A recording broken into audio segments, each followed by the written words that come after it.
Hi everyone, welcome to my channel. It's Nikki here, and today we are going to do the first prompt for December 23. And December 4's prompts are 3 torn pieces and a butterfly. And I was lucky to be in a swap organised in the December Facebook group, and I of course am trying to use some of the goodies I received. So let's get crafting. The first thing we're doing is taking 3 scraps. These were all in the stash of goodies that I received in the mail. And we're just going to stick them down onto a piece of plain cardstock. You're not going to see this once it's finished, so it doesn't matter that it's just white. Don't need to waste my time colouring that in any way. We're popping all 3 down. And then we're just going to set this aside to dry just for a minute. This is the page from the little journal that I made that we're going to be using. And with some brush corduroy, I'm just going to distress the edges of this. I'm going for very sort of earthy tones with this piece. I have another piece of scrap card that I just sprayed some coffee onto. I keep some in a little spray bottle. It's a quick and easy way to coffee dye scraps. Rounding the corners, and then again grabbing my distress ink and just darkening up the edges too so that all the things match. Now we're just going to put those aside and we're going to deal with we're going to make our little pot. So what I'm trying to do here is actually create like a planter pot.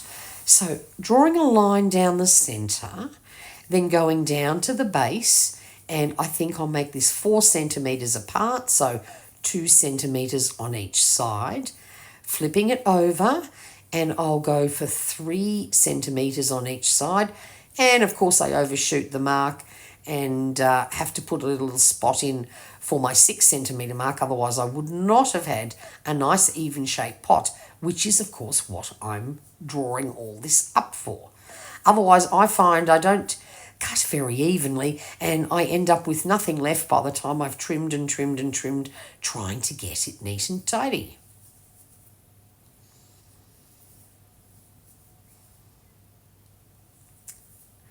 Rounding the corners. Of course, can't round those and probably don't need to anyway, so that's fine. And once again, just putting some brush corduroy around the edges so that, again, it all blends in together.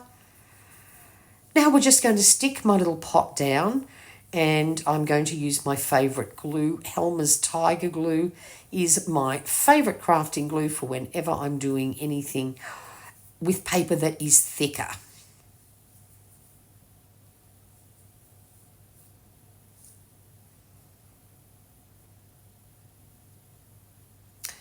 And the next thing we're going to do, we're going to add some flowers. I created these with a book, from a book page, and some copper coloured ink. And I'm putting some glue in the centre. Don't need them to be super flat. Gives it a bit more texture and dimension if you let the edges of the flowers raise up a little bit rather than being super flat. These are all the same. Some are just stamped a little bit darker than others. We're popping those down in a random shape. And then I cut 3 leaves. That piece that I just showed you was also part of the swap. And so I thought, I do need a little bit of greenery here.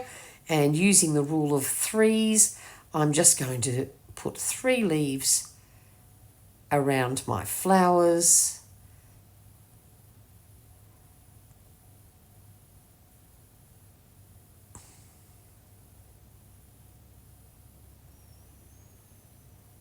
Then it's time to add my butterfly. I had this in my stash. And we're going to let it overhang a little bit. I love things that pop over the edges of pages and things like that. Here's a little homemade stamp. I use a stamp set of labels and I create my own, often using magazine pages, so I end up with all these fabulous different coloured labels, and I've just stamped the word fly on, knowing that I couldn't really pick a longer word because I didn't have a lot of space up there. Voila, there's our little our journal card all done. And this fabulous dimensional piece was in my stash that I got in the mail, and I thought this was perfect to look like a little path or out in a patio, you know, nice little bit of rustic looking paving. Colours in it were perfect, so I'm just going to use it to create an incredibly simple tuck spot. Just popping down a little bit of little lines of glue. I find if I do it in dots, I tend to not be so heavy-handed.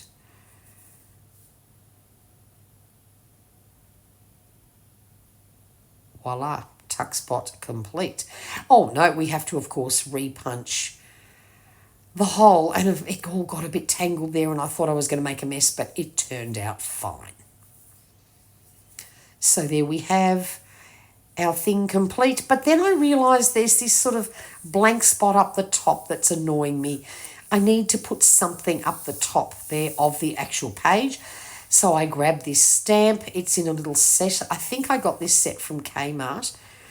And I'm using a sort of, this is a bronzy coloured stamp ink that I thought just sort of brought all the colours together. And that way it just fills up that space at the top. So we'll just have to let that dry for a couple of minutes. But see, brings all the colours so beautifully together. And there we go. How easy was that? I've filled that blank spot that was annoying me, and I now have my very first bit done. We can pop it in the journal. One of the beauties of a ring-bound journal is you can pick whichever page you want. And of course, then I can keep all of my bits in order because I can just shuffle them around. Hope you enjoyed this. If you have any questions, please leave them down in the comments box. And if you could give this video a thumbs up, I would be grateful. See you next time.